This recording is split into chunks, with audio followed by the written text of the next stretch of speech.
Selamat datang di Irwan CTS Channel. Nyi Roro Kidul adalah sosok supernatural yang sebagian orang Indonesia itu percaya, atau khususnya orang-orang di Pulau Jawa. Nah, beliau ini diyakini adalah sebuah entitas yang menguasai lautan di sebelah selatan Pulau Jawa. Banyak kisah-kisah, terus mitos, dan juga pengalaman-pengalaman supernatural yang dihubung-hubungkan dengan Nyi Roro Kidul.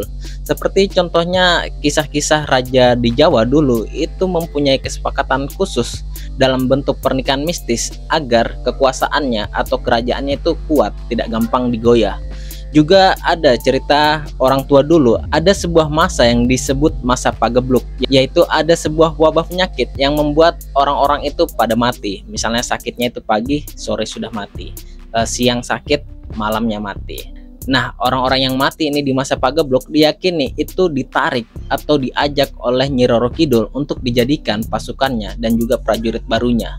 Terus juga banyak ritual-ritual yang melakukan pemujaan atau penghormatan untuk Nyi Roro Kidul dengan tujuan mereka itu diberi keselamatan agar tidak kena malapetaka atau bahkan untuk meminta keberkahan dan juga hasil panen yang melimpah.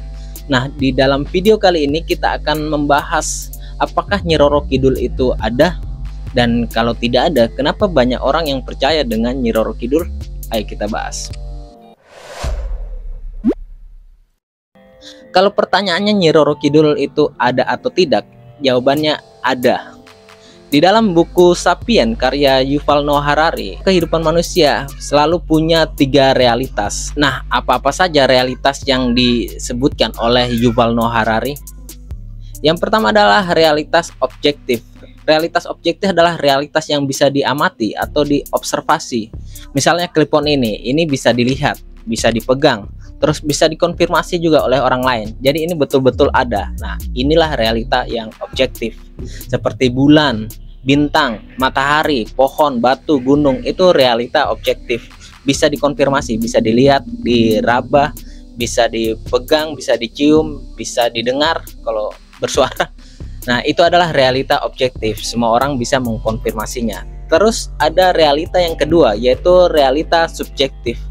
Realita subjektif ini realita yang berhubungan dengan persepsi, terus seperti selera, juga perasaan. Hal-hal ini adalah sepenuhnya bersifat subjektif.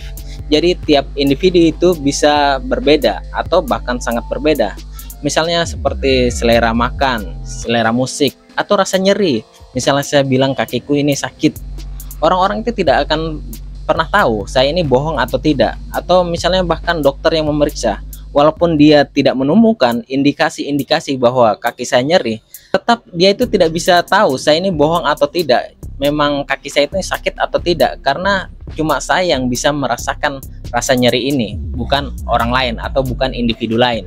Nah, inilah realita subjektif. Terus ada realita yang ketiga, yaitu realita intersubjektif. Realita ini bukan berbentuk objek atau berbentuk persepsi, tapi realita ini berbentuk narasi. Ketika ada sebuah narasi dan diyakini atau diamini oleh banyak orang, dia akan menjadi realita intersubjektif. Contohnya itu seperti uang. Uang kalau secara objektif yaitu benda kertas atau logam yang kusut, yang banyak kumannya karena berpindah-pindah tangan terus. Nah, itu objektifnya, dia itu benda.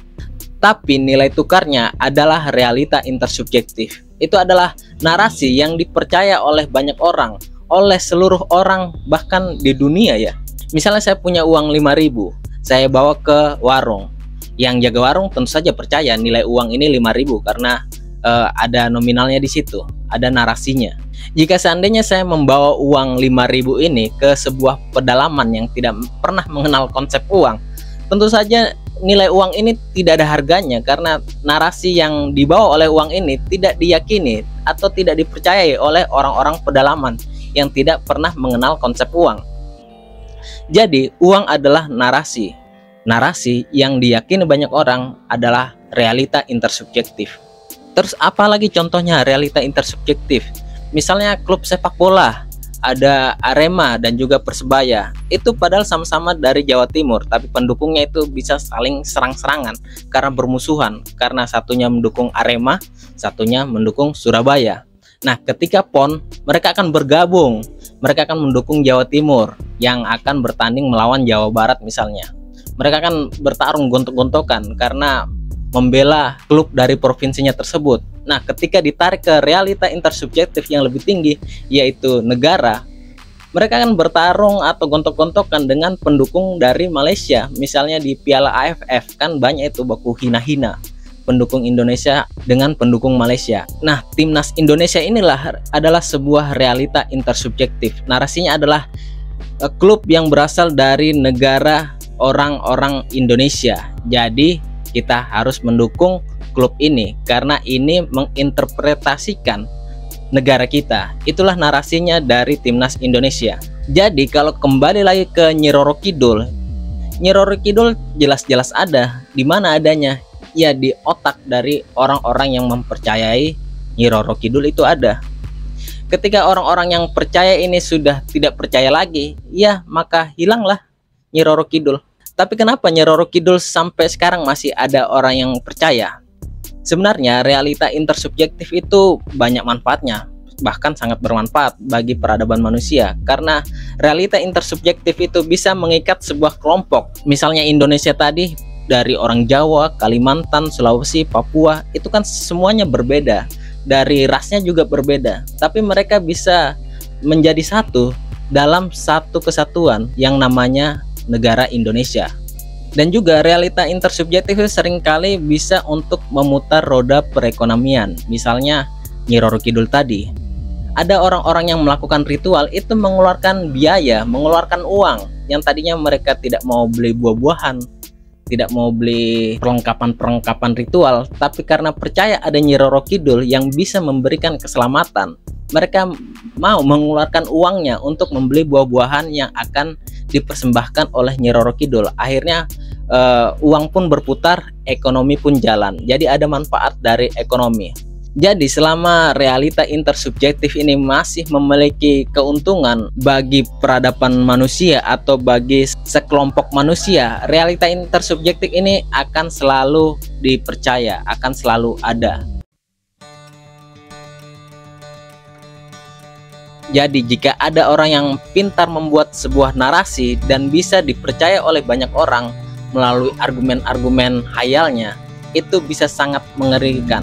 Dia bisa menggerakkan sebuah massa, bisa menggerakkan banyak orang demi kepentingan dirinya sendiri dengan sebuah narasi, dengan sebuah realita intersubjektif.